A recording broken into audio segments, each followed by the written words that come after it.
এই দুনিয়ার থেকে অন্ধকার কবরে যখন চলে যাবেন, আমার আপনার উপরে আসমান রয়েছে, বানিয়েছেন আল্লাহ। জমিনের উপরে বসে আছেন, বানিয়েছেন আল্লাহ। আমরা এখানে কথা শুনতেছেন, কথা শোনাচ্ছেন কে? জোরে বলেন কে? আল্লাহ কথা শোনাচ্ছেন। এই জন্য মুসলমান, আল্লাহর ওলি যখন রিকশা নিয়ে বাড়ির ভিতরে চলে আসলো, চলে আসার পরে ওনার স্ত্রী এরকম ভাবে সুন্দর করে এরকম গামছাটা রেখেছেন, এরকম ভাবে গোসল করার জন্য লুঙ্গিটা রেখেছেন। স্ত্রী এরকম দরজার মুখে রয়েছে।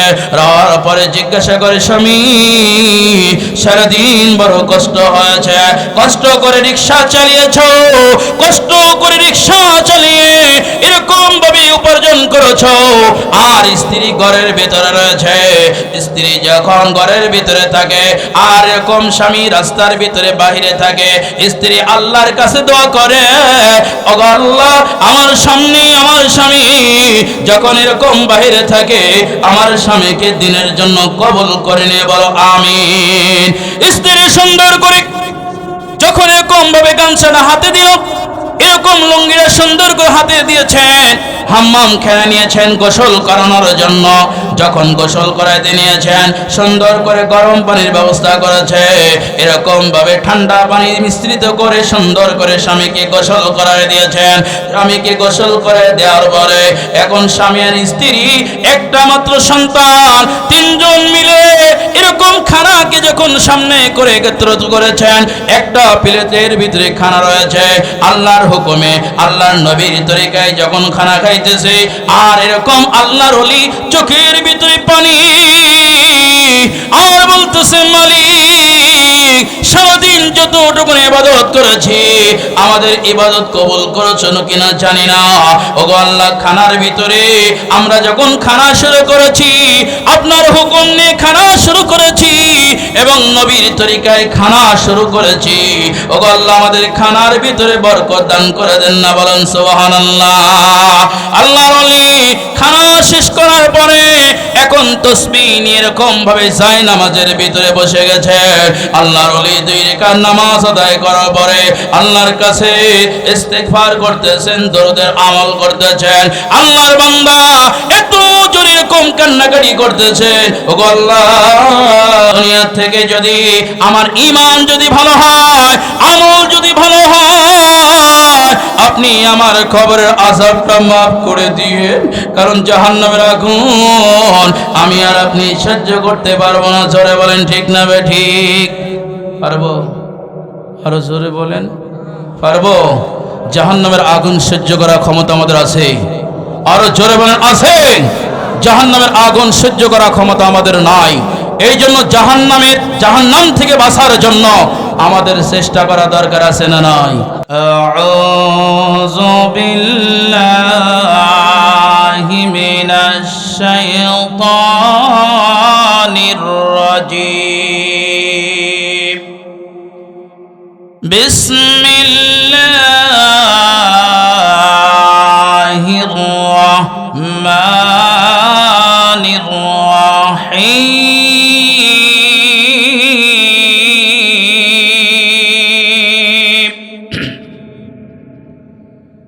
والذين آمنوا وعملوا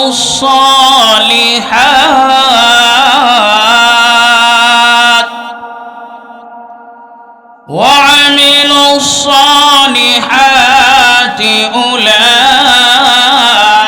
أولئك أصحاب الجنة هم فيها خالدون.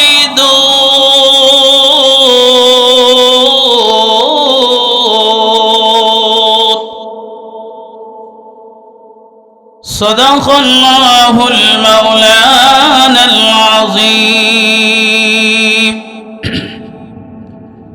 وقال النبي صلى الله عليه وسلم: الكبائر الشرك بالله وعقوق الوالدين وقتل النفس وشهادة الزور أو كما قال عليه الصلاة والسلام اللهم أرنا الحق حقا وارزقنا اجتنابه وارنا الباطل باطلا وارزقنا اجتنابه جزا الله أن محمدا ما هو أهله سبحان الله وبحمده سبحان الله العظيم اللهم صل على محمد وعلى آل محمد كما صليت على إبراهيم وعلى آل إبراهيم إنك حميد مجيد اللهم بارك على محمد وعلى آل محمد كما باركت على إبراهيم وعلى آل إبراهيم إنك حميد مجيد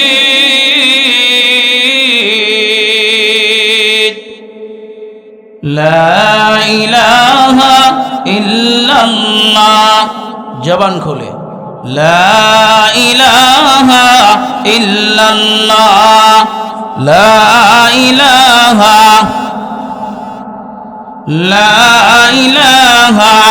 إلا الله لا إله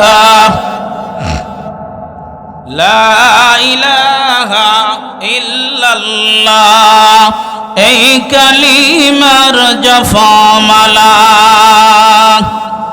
দূর হবে তোর মনের জ্বালা এই কালিমার ওসিলাতে রে মন তোমার কবর হবে উজালা লা ইলাহা ইল্লাল্লাহ জোরে লা ইলাহা ইল্লাল্লাহ লা ইলাহা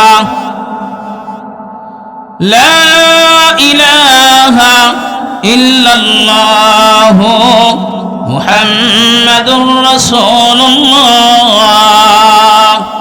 সাল্লাল্লাহু আল্লাহ পাক রব্বুল আলামিন মেহেরবানি করে জান্নাতের বাগানে আসার তৌফিক দান করেছেন। জোরে সোরে বলেন আলহামদুলিল্লাহ। আকাশ বাতাস ভারী করে সকলে বলেন আলহামদুলিল্লাহ। আমাদের এখানে কে আনছেন? আরো জোরে বলেন। নিজের ক্ষমতায় আসতে পেরেছি, নিজের ইচ্ছায় আমরা আসতে পেরেছি। আমাদেরকে আনছেন কে? আমাদের মালিক কে? আসমানের মালিক, জমিনের মালিক, আমার আপনার মালিক। আরো জোরে বলেন আলহামদুলিল্লাহ।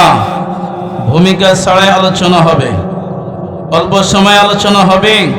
আল্লাহ পাক রব্বুল আলামিন দিলের কান দিয়ে শোনার তৌফিক দান করেন।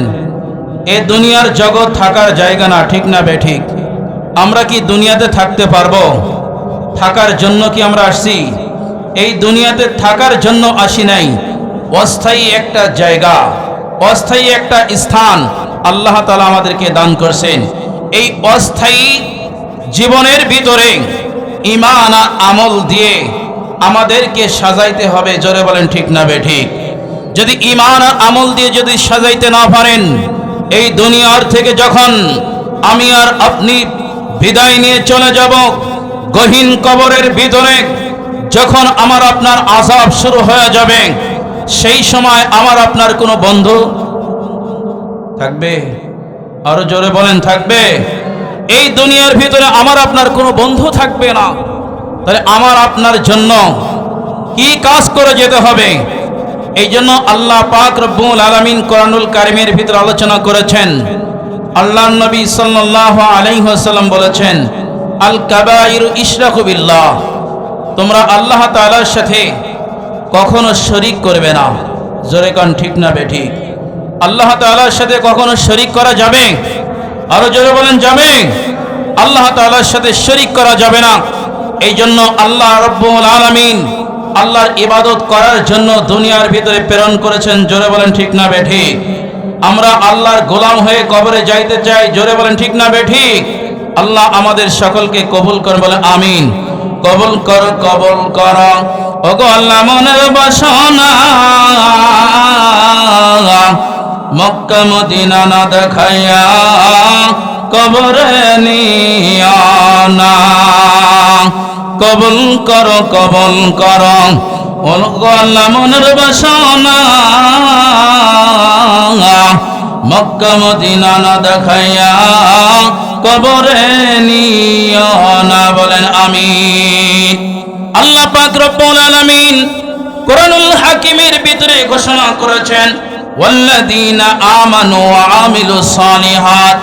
ভালো করে শুনবেন, আল্লাহ পাক রব্বুল আলামিন বলেন, যারা আল্লাহর উপরে ঈমান এনেছেন, ওয়া আমিলুস সালিহাত, নেক কাজ করেছেন, ভালো কাজ করেছেন। আল্লাহ রাব্বুল আলামিন এই বান্দার ভিতরে যারা নেক কাজ করবেন, আল্লাহর গোলামি করবেন, এই দুনিয়ার থেকে কবরে যাইতে দেরি আছে, আল্লাহ পাকের জান্নাতে যাইতে দেরি হবে না। বলেন সুবহানাল্লাহ। এই জন্য কোরআনুল হাকিমের ভিতরে আল্লাহ পাক রব্বুল আলামিন বলেছেন, উলাইকা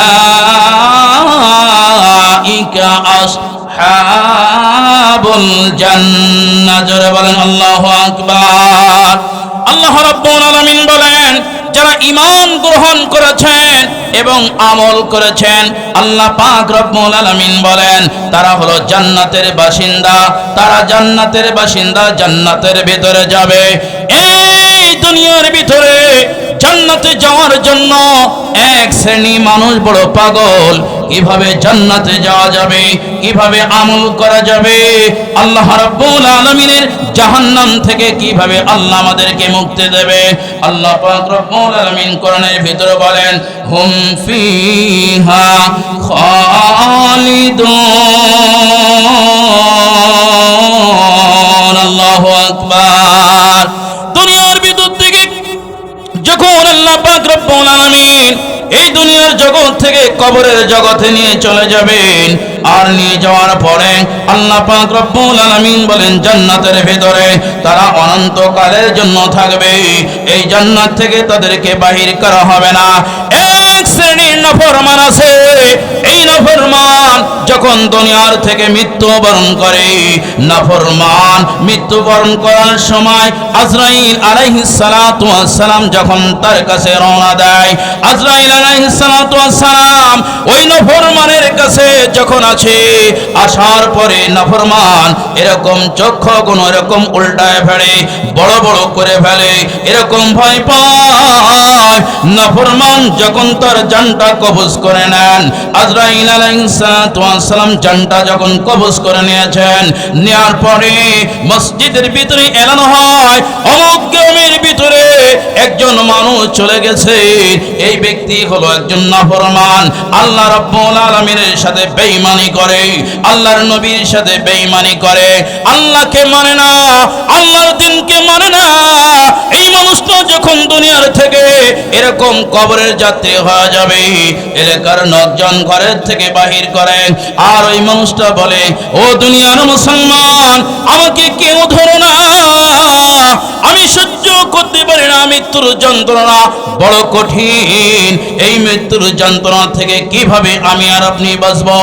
ওই নাফরমানকে যখন গোসল করানোর জন্য নেওয়া হয়, নেওয়ার পরে এরকম নাফরমান চিল্লাইতে থাকে, চিল্লাইতে থাকে, আমার আমার গায়ের ভিতরে তোমরা হাতটা লাগাও না, আমি সহ্য করতে পারি না, আমার বড় কষ্ট হয়। নাফরমান এই কথা বলতে বলতে চিল্লাইতে থাকে।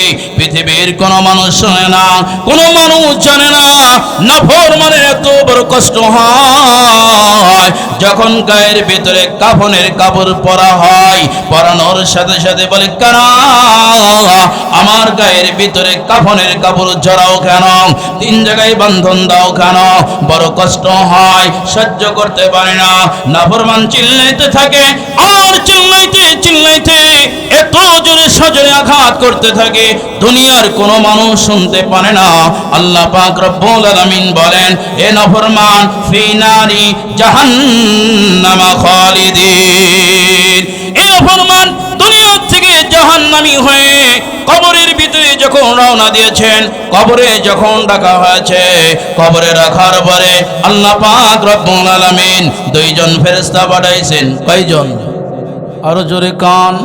2 জন ফেরেশতা পাঠাইছেন। পাঠানোর পরে যখন রবের পরিচয় বলেন, নবীজির পরিচয় বলে, দ্বীনের পরিচয় বলে, নাফরমান আল্লাহর পরিচয় জানে না, নাফরমান নবীর পরিচয় জানে না, এই নাফরমান দ্বীনের পরিচয় জানে না, আল্লাহ তাআলার সাথে নাফরমানি করেছেন। এ দুনিয়ার মুসলমান আল্লাহ রাব্বুল আলামিনের সাথে নাফরমানি করার কারণে এই নাফরমানের কবরের ভিতরে আযাব শুরু হয়ে গেছে। ফেরেশতারা যখন এরকম বলে, আমরা চোখে দেখি না, আমরা কানে শুনি না, কথা বলতে পারি না, আল্লাহ পাক রব্বুল আলামিনের এই ফেরেশতারা যখন মারতে থাকে, ও দুনিয়ার মুসলমান, আমি আর আপনি এরকম গহীন কবরে ঘুমাই, আমার আপনার কবরে নাফরমানদের কবরে জাহান্নামের আগুন শুরু হয়ে যায়।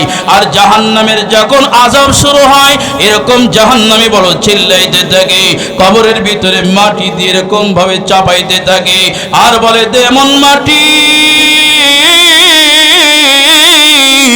এই মাটির চাপ আমরা সহ্য করতে পারবো না। কিঞ্জরে গান পারবো, আমরা সহ্য করতে পারবো না। এই জন্য মুসলমান আমাদেরকে বুঝতে হবে, হুম ফিহা খালিদুন। আর জান্নাতীরা আল্লাহ রাব্বুল আলামিনের জান্নাতের ভিতরে থাকবে, আর জান্নাতীদের সামনে আল্লাহ পাক রব্বুল আলামিন ঘোষণা করবেন, ওয়ালা খাউফুন আলাইহিম ওয়ালা হুম ইয়াহজানুন। আল্লাহু আকবার। আল্লাহ পাক রব্বুল আলামিন বলবেন, বলেন যারা আমার ইমানদার মুসলমান মুত্তাকিন যারা কবরের ভিতরে আসবে, আল্লাহ পাক রব্বুল আলামিন ফেরেশতা পাঠাবেন, আর ফেরেশতা বলবে, আল্লাহর বান্দা তুমি জান্নাতি মানুষ হয়ে কবরে আসছো, জান্নাতের ভিতরে তুমি আরামের ভিতরে থাকো, আরামের সুন্দর স্থানে তুমি থাকো, তোমার কবরে কোনো ভয় নাই, তোমার কোনো চিন্তা নাই। জোরে বলেন সুবহানাল্লাহ। রঙিলাই পৃথিবী সারিতে হইবে, সাদের এই দেহ মাটিতে খাইবে, শূন্য হবে জিন্দেগানি,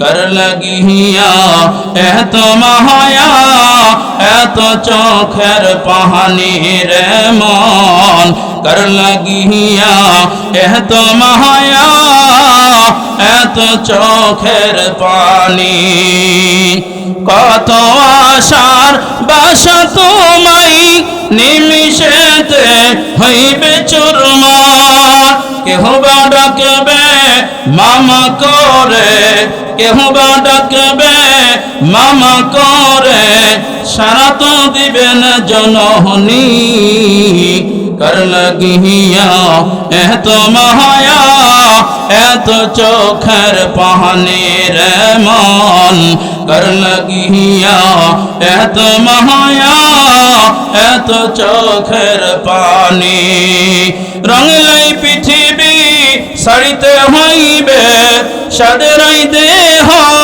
মাটিতে খাইবে, শূন্য হবে জিন্দেগানি, কর লাগিয়া এত মায়া এত চোখের পানি রে মন কর লাগিয়া এত মায়া এত চোখের পানি। জোরে বলেন ঠিক না বেঠিক? এই জন্য মুসলমান আল্লাহর গোলাম যখন দুনিয়া থেকে এরকম কবরে চলে যাবে, নেককার মানুষ আল্লাহওয়ালা মানুষ দুনিয়ার ভিতরে সুবহানাল্লাহ বলেন, দুনিয়ার ভিতরে আস্তাগফিরুল্লাহ বলেন, দুনিয়ার ভিতরে দরুদের আমল করেন। এই মানুষটা যখন দুনিয়া থেকে কবরে চলে যাবেন, আল্লাহ পাক রব্বুল আলামিন ফেরেশতাদেরকে পাঠিয়ে দিবেন, ও ফেরেশতা কবরে কোনো ভয় নাই, কোনো টেনশন নাই। এই কবরের ভিতরে খালি একমাত্র টেনশন হলো নাফরমান, যিনি আল্লাহ তাআলার সাথে সম্পর্ক নাই, নবী ওয়ালার সাথে কোনো সম্পর্ক নাই, আল্লাহর মহব্বত দিলের ভিতরে ছিল না। আল্লাহর পাগলেরা যাত্রাপুর মাদ্রাসার মাহফিলে এরকম ভাবে শান নামাজের পরে আল্লাহর হুকুম মানার জন্য দৌড়িয়ে চলে আসছেন। জোরে বলেন ঠিক না বেঠিক? এই মানুষটা কবরের ভিতরে যখন যাবে, যাওয়ার পরে আমার আল্লাহ রাব্বুল আলামিন জান্নাতের নিয়ামত তাকে দান করে দেবেন। বলেন সুবহানাল্লাহ, আরো চিল্লায়ে বলেন সুবহানাল্লাহ। এই জন্য জান্নাতে আমরা যাইতে চাই, কারা কারা হাত তুলে দেখাই? নারায়ে তাকবীর, লিল্লাহি তাকবীর। আল্লাহ আমাদের সকলকে কবুল করে বলেন আমিন। এই জন্য জান্নাত আমার আপনাকে কষ্ট করে মেহনত করে জান্নাত কামাই করতে হবে, ঠিক না বেঠিক? যদি কষ্ট না করতে পারেন, এক আল্লাহর বান্দা মাথার ভিতরে পাগড়ি, গায়ের ভিতরে একটা পুরাতন জুব্বা, মুখের ভিতরে দাড়ি, হাতের ভিতরে তসবিহ, একজন বনমফের একজন আলেম, তিনি এরকম প্রোগ্রামে যাবেন। এই সময় গাড়ি খুঁজতেছেন। গহরডাঙ্গা মাদ্রাসার মুহাদ্দিস সাইনুদ্দিন সাহেব হযরত রাস্তার ভিতরে গাড়ি খুঁজতেছেন। ওই মানুষটাকে জিজ্ঞাসা করছেন, ভাই আমি তো একটা জায়গায় প্রোগ্রামে যাব, এখানে কি গাড়ি পাওয়া যাবে? আল্লাহর বান্দা বলতেছেন, ভাই আমি রিকশাওয়ালা। তখন বলতেছে, আপনি রিকশা চালান? আপনার এত সুন্দর চেহারা, মাথার ভিতরে পাগড়ি, মুখের ভিতরে দাড়ি, গায়ের ভিতরে জুব্বা, হাতের ভিতরে তসবিহ। বলেন সুবহানাল্লাহ। হযরত নিয়ত করছেন রিকশাওয়ালার সাথে কোনো চুক্তি হবে না। আমার নিয়ত আছে রিকশাওয়ালাকে আজকে আলহামদুলিল্লাহ ভালো অঙ্কের টাকা দিব। বলেন সুবহানাল্লাহ। হযরত গাড়িতে যাইতেছেন, মাহফিল ধরবেন, এরকম ভাবে হাতের ভিতরে তাসবিহ, সুবহানাল্লাহ, আলহামদুলিল্লাহ, ওয়ালা ইলাহা ইল্লাল্লাহ। আল্লাহর বান্দা রিকশা চালায়, কিন্তু আল্লাহর বান্দা আল্লাহর কাছে বড় দামি। জোরে বলেন না সুবহানাল্লাহ। আল্লাহর বান্দা আল্লাহর কাছে এত পরিমাণ দামি।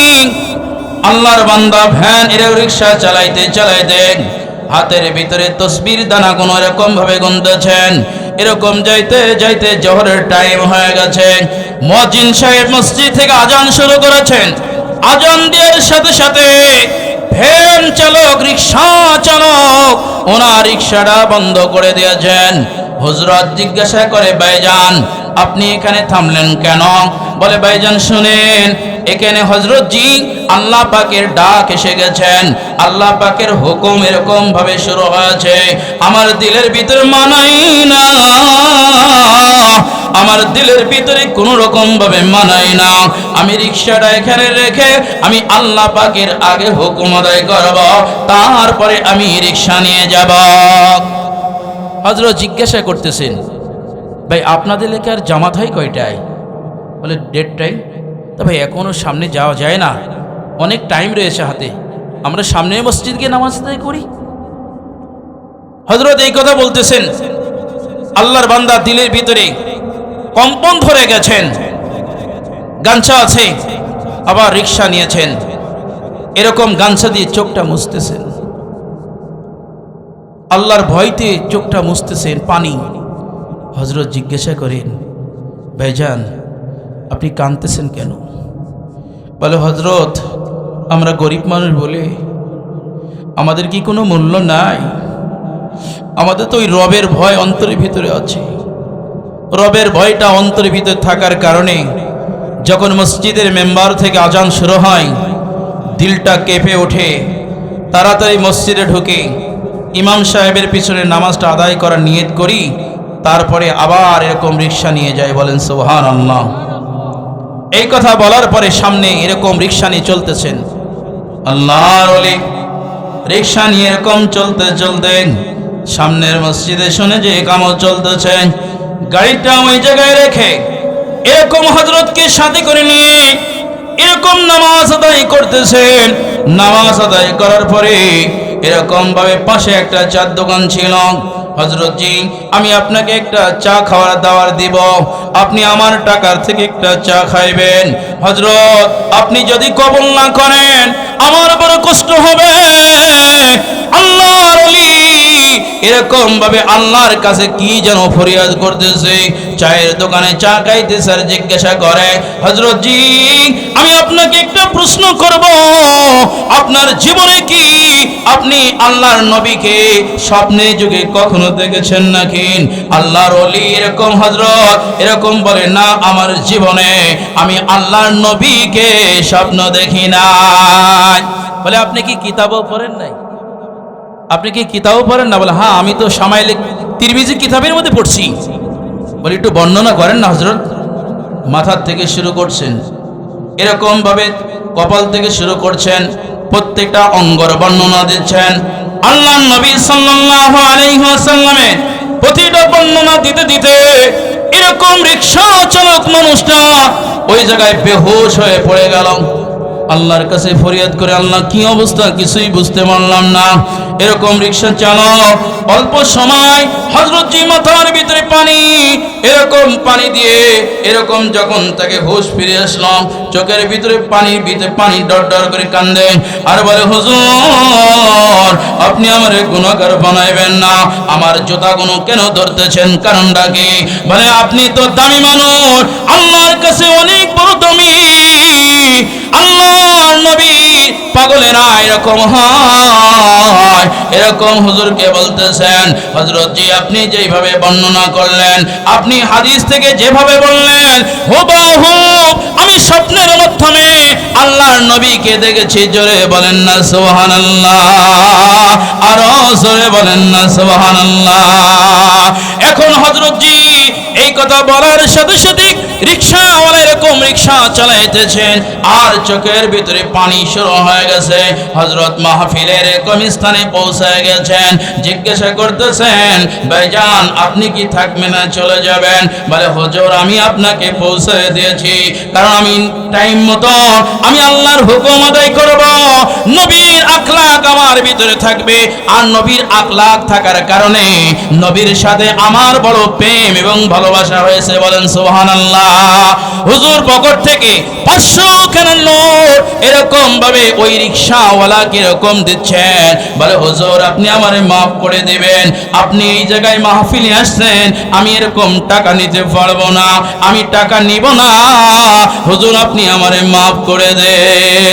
হুজুর বহু চেষ্টা করতেছেন, চেষ্টা করতে করতে আল্লাহর বান্দা বলে, হুজুর আমি আপনার কাছে টাকা নিব না, আমি আপনার কাছে একটা দোয়া চাই। দোয়া, কয়েকদিন আগে আমার জনম দুখনির মা দুনিয়াতে বিদায় নিয়ে চলে গেছেন। হুজুর সমাপনী যখন বক্তব্য শেষ হয়ে যাবে, আপনি একটু আমার মায়ের জন্য দোয়া করে দিবেন।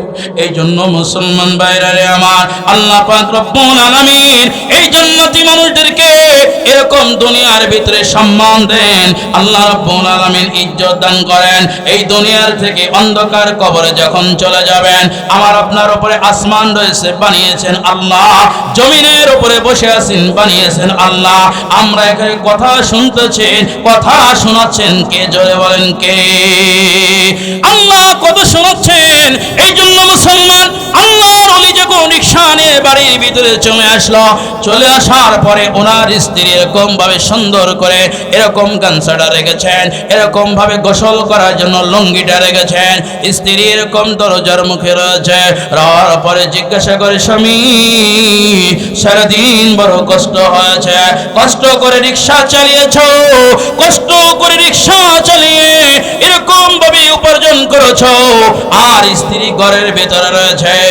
স্ত্রী যখন ঘরের ভিতরে থাকে আর এরকম স্বামী রাস্তার ভিতরে বাহিরে থাকে, স্ত্রী আল্লাহর কাছে দোয়া করে, ওগো আল্লাহ, আমার সামনে আমার স্বামী যখন এরকম বাহিরে থাকে, আমার স্বামীকে দিনের জন্য কবুল করে নে, বলো আমিন।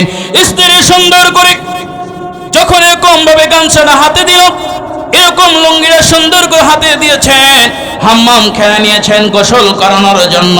যখন গোসল করাইতে নিয়েছেন, সুন্দর করে গরম পানির ব্যবস্থা করেছে, এরকম ভাবে ঠান্ডা পানি মিশ্রিত করে সুন্দর করে স্বামীকে গোসল করাই দিয়েছেন। স্বামীকে গোসল করে দেওয়ার পরে এখন স্বামী আর স্ত্রী একটা মাত্র সন্তান, তিনজন মিলে এরকম খানাকে যখন সামনে করে একত্রিত করেছেন, একটা প্লেটের ভিতরে খানা রয়েছে, আল্লাহর হুকুমে আল্লাহর নবীর তরিকায় যখন খানা খাইতেছে, আর এরকম আল্লাহর ওলি চোখের ভিতরে পানি, আর বলতেছে, মালিক সারাদিন যতটুকু ইবাদত করেছি, আমাদের ইবাদত কবুল করেছেন কিনা জানি না। ওগো আল্লাহ, খানার ভিতরে আমরা যখন খানা শুরু করেছি, আপনার হুকুম নিয়ে খানা শুরু করেছি এবং নবীর তরিকায় খানা শুরু করেছি, ওগো আল্লাহ, আমাদের খানার ভিতরে বরকত দান করে দেন না, বলেন সুবহানাল্লাহ। আল্লাহর ওলি খানা শেষ করার পরে এখন তাসবিহ নিয়ে এরকম ভাবে যায় নামাজের ভিতরে বসে গেছে। আল্লাহর ওলি 2 রাকাত নামাজ আদায় করার পরে আল্লাহর কাছে ইস্তিগফার করতেছেন, দরুদের আমল করতেছেন। আল্লাহর বান্দা এত জোরে এরকম কান্নাকাটি করতেছেন, ওগো আল্লাহ, দুনিয়া থেকে যদি আমার ঈমান যদি ভালো হয়, আমল যদি ভালো হয়, আপনি আমার কবরের আযাবটা মাফ করে দিয়ে, কারণ জাহান্নামের আগুন আমি আর আপনি সহ্য করতে পারবো না। জোরে বলেন ঠিক না বে ঠিক? পারবো? আরো জোরে বলেন, পারবো? জাহান্নামের আগুন সহ্য করার ক্ষমতা আমাদের আছে? আরো জোরে বলেন, আছে? জাহান্নামের আগুন সহ্য করার ক্ষমতা আমাদের নাই। এই জন্য জাহান্নাম থেকে বাঁচার জন্য আমাদের চেষ্টা করা দরকার আছে না নাই? আরো জোরে বলেন, নয়ের এই ময়দানেতে যেতে তোমাকে হবে, প্রয়োজনে সব রক্তটুকু জমিনেই ঢেলে দেবে। জোরে বলেন ঠিক না বে ঠিক? তবু তোমায় লড়তে হবে, মানবে না পরাজয়। বিপ্লব মানে জীবন দেওয়া, বসে থাকা নয়, সে কোনো দিন আসবে না রে, করো যদি ভয়। বিপ্লব মানে বসে থাকা, জীবন দেওয়া নয়, সে কোনো দিন আসবে না রে, করো যদি ভয়। জোরে কোন ঠিক না বে ঠিক? আসবে বিজয়ী রক্ত আর জীবনের বিনিময়, ঠিক না বে ঠিক? আসবে বিজয় রক্ত আর জীবনের বিনিময়। বিপ্লব মানে বসে থাকা, জীবন দেওয়া নয়, সে কোনোদিন আসবে না রে, করো যদি ভয়। নয়ের ওই ময়দানেতে যেতে তোমাকে হবে, প্রয়োজনে সব রক্তটুকু জমিনেই ঢেলে দেবে। জোরে বলেন ঠিক না বে ঠিক? নারায়ে তাকবীর, লিল্লাহি তাকবীর। আল কোরআনের আলো, আল কোরআনের আলো, আল হাদিসের আলো, নারায়ে তাকবীর। তাহলে আমাদের কি বসে থাকলে হবে? ঈমানের জন্য আমাদের কষ্ট করা লাগবে। আল্লাহর নবী সাহাবায়ে কেরাম যেভাবে কষ্ট করেছেন দ্বীনের জন্য, আল্লাহর জন্য, দ্বীন কায়েমের জন্য, আল্লাহর দ্বীন প্রতিষ্ঠা করার জন্য, যেভাবে সাহাবায়ে কেরাম যুদ্ধের ময়দানে এরকম যুদ্ধ করেছেন, একমাত্র উদ্দেশ্য কিভাবে জান্নাতে যাওয়া যাবে, কিভাবে আল্লাহর জান্নাতে যাব, কিভাবে আল্লাহ আমাদেরকে জান্নাত দিবেন। সাহাবায়ে কেরামদের কি মূল টার্গেট ছিল? আল্লাহর জান্নাতে যাওয়ার জন্য। সাহাবায়ে কেরামরা যুদ্ধের ময়দানে যখন যুদ্ধ করতেন, পিছনের কোনো টান ছিল নাকি? পিছনে কোনো টান আছে? আরো জোরে বলেন আছে। আমাদের যদি এখন বলা হয় আল্লাহর জন্য, আল্লাহর দ্বীন প্রতিষ্ঠা করার জন্য, এই বাংলার জমিনে আল্লাহর দ্বীন প্রতিষ্ঠা করার জন্য রক্ত দিয়ে জীবন দিয়ে যদি আমাদেরকে রাজপথে যেতে হয়, আমরা সকলে বলেন যাবো কার হাত তুলে দেখান। আল্লাহ আমাদের সকলকে কবুল করে বলে আমিন। এই জন্য রাজপথে থাকতে হলে আমাদের ঈমানের প্রয়োজন আছে না নাই? আল্লাহর হুকুম মানার দরকার আছে না নাই? সাহাবায়ে কিরাম আল্লাহর দ্বীন প্রতিষ্ঠা করার জন্য, দ্বীনকে প্রতিষ্ঠা কিভাবে দ্বীন কায়েম করতে হবে, সাহাবায়ে কিরামদের চিন্তা চেতনা ছিল আমরা আখিরি জামানার উম্মত, নবী মুহাম্মদের উম্মত, আমাদের ভিতরে সেই দ্বীন প্রতিষ্ঠিত কিভাবে হবে, দ্বীন কায়েম কিভাবে হবে, সেই চিন্তা চেতনা আমাদের ভিতরে আসার দরকার আছে না নাই? এই জন্য আমরা যারা এখানে বসেছি আল্লাহ পাকের দরবারে, আল্লাহ তাদের কাছে, আল্লাহর কাছে বড় দামি হয়ে গেছেন। বলেন সুবহানাল্লাহ। ওয়ালা খাউফুন আলাইহিম ওয়ালা হুম ইয়াহজানুন। আল্লাহ পাক বলেন এরকম ভাবে যারা শ্রেষ্ঠ মানুষ হয়, যারা শ্রেষ্ঠ ব্যক্তিত্ব হয়, যারা আল্লাহর কাছে প্রিয় মানুষ হয়, তাদেরকে আল্লাহ এই নবীর বাগানে মাহফিল শোনার জন্য আল্লাহ তাআলা বাড়ি থেকে বাহির করে আনেন কে? আরো জোরে বলেন না কে? এই জন্য আল্লাহ রাব্বুল আলামিন বলেন যারা প্রিয় মানুষ, আল্লাহকে যারা মহব্বত করে ভালোবাসে, আল্লাহ রাব্বুল আলামিনের দ্বীনের মাহফিলে আনেন, দ্বীনের মাহফিল শোনার জন্য। এই মানুষগুলো যখন দামি হয়ে যায়, এই মানুষগুলো যখন দুনিয়া থেকে এই মাহফিল শেষ করে যখন বাড়ির ভিতরে চলে যায়, আল্লাহ পাক রব্বুল আলামিন বলেন ফেরেশতারা শোনো, আমার বান্দাদেরকে মাফের ঘোষণা করে দাও, আমার বান্দাদেরকে এরকম গুনাহ মাফ করে দাও। কারণ হলো আমার বান্দারা উলামায়ে কিরাম দুনিয়ার ভিতরে এই উলামায়ে কিরামের কথা শুনেছেন, উলামায়ে কিরামের কথা মেনেছেন, এই মানার কারণে আল্লাহর কাছে তারা দামি হয়ে গেছেন। বলেন সুবহানাল্লাহ। এক শ্রেণী মানুষ আছে তারা রাস্তার ভিতরে আছে, এক শ্রেণী মানুষ তারা দোকানের ভিতরে ঘোরাঘুরি করে, তাদের মাহফিল ভালো লাগে না, দোকান ভালো লাগে, ঠিক না বেঠিক? এক শ্রেণী মানুষ রাস্তার ভিতরে ঘুরতেছে, রাস্তার ভিতরে ঘুরে কেউ কোনো মানুষ আছে বাদাম খাওয়ার ভিতরে ব্যস্ত। এখন বর্তমান এরকম ভাবে মাহফিলে তিন প্রকার শ্রোতা, ঠিক না বেঠিক? কয় প্রকার? তিন প্রকার। এক প্রকার শ্রোতা হলো দেখার জন্য যায়, দেখেই এরকম চলে যাবে। আরেক প্রকার শ্রোতা হলো এরকম ভাবে খাবে এবং দেখবে। এক প্রকার শ্রোতা এরকম ভাবে দেখেই চলে যাবে।